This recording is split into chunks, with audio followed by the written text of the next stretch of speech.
You're on the best of the morning X. Barnes, Leslie, and Jimmy. 99X. Barnes, Leslie, Jimmy, there's one thing, this topic, I do not like anything about this topic. And maybe he can set me straight on it. If anybody can, Fabien Cousteau can. Fabien Cousteau, the name may sound familiar because... When you think of the ocean, you think of Cousteau. Yeah, that's about the only name you think of is Cousteau. His dad, of course, Jacques Cousteau. Hey, Fabien. Hi, how are you? Welcome to the show. Thank you. It was my grandfather. Oh, your grandfather. Sorry, your grandfather. One generation removed. Was it true that he... was Jacques one of the first guys to ever scuba dive, or did he just help develop modern scuba equipment?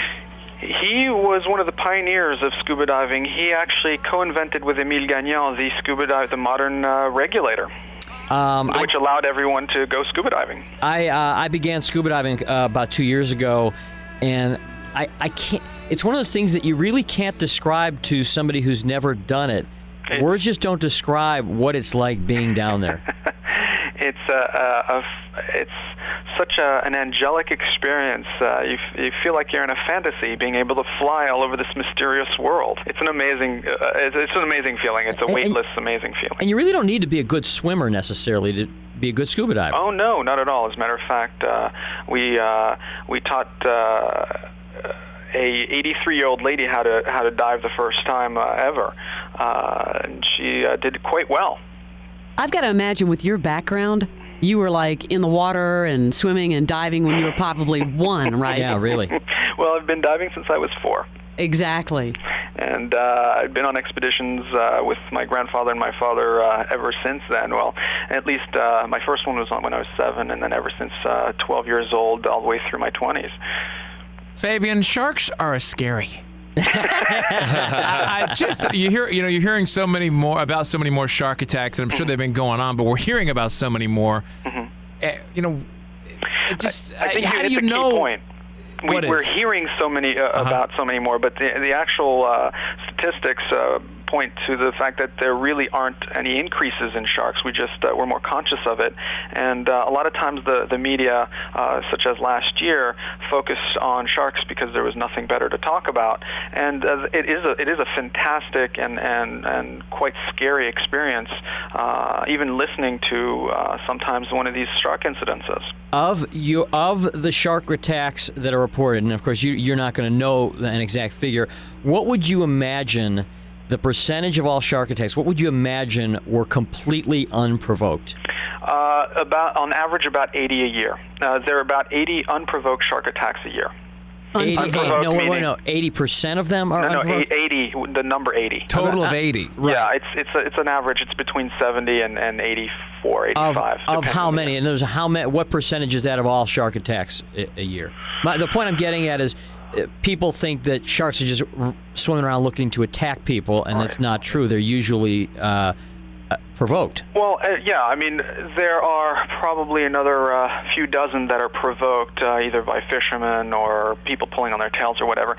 Now, just to clarify something, those unprovoked shark attacks mean 95% of those are mistaken identity.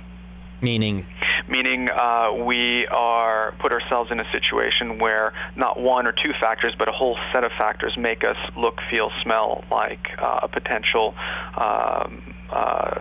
target that they usually eat, fish or whatever. Who would pull on a shark's tail? Yeah, who's that dumb? An idiot. Well, unfortunately, hey, watch this! There are a couple out there. I've even heard of people wanting to get bitten by sharks to have the scar.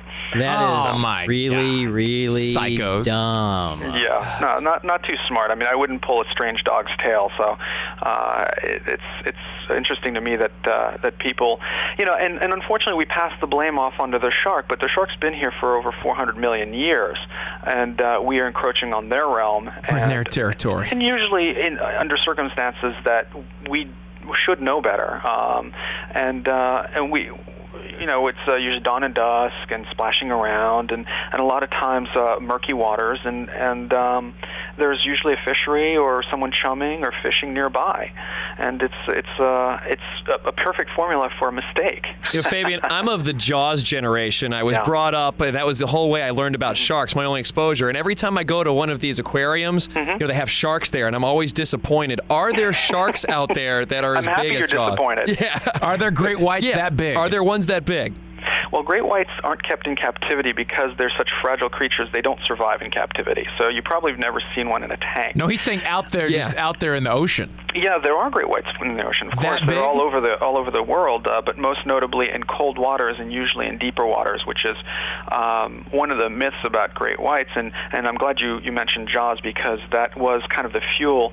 1916 fueled the idea of Jaws, and also fueled this expedition around the world to try and understand sharks a little bit better. To get to great whites, they're ever since the early 70s, the misconception has been that all shark attacks are great white shark attacks. But can they get as big as Jaws? No. The mechanical shark that was in Jaws was built to be much bigger than what a great white gets, and of course it chopped up a boat, which they don't do. But great whites are the biggest shark biggest carnivorous shark in the ocean. They get to be on average around 16, 17 feet. That's still pretty big. Still pretty huge. Some get a little bit bigger. Some get about 20. What kind of secrets, other secrets, are you revealing on this special? Well, since we know so little about sharks, I actually reveal quite a few things. But we know, even after that, we still know very little. What do I reveal? Since the shark incidences last year, which a couple of them were similar circumstances to the 1916 attacks, and that's what kind of piqued my interest to go and interview some of these victims.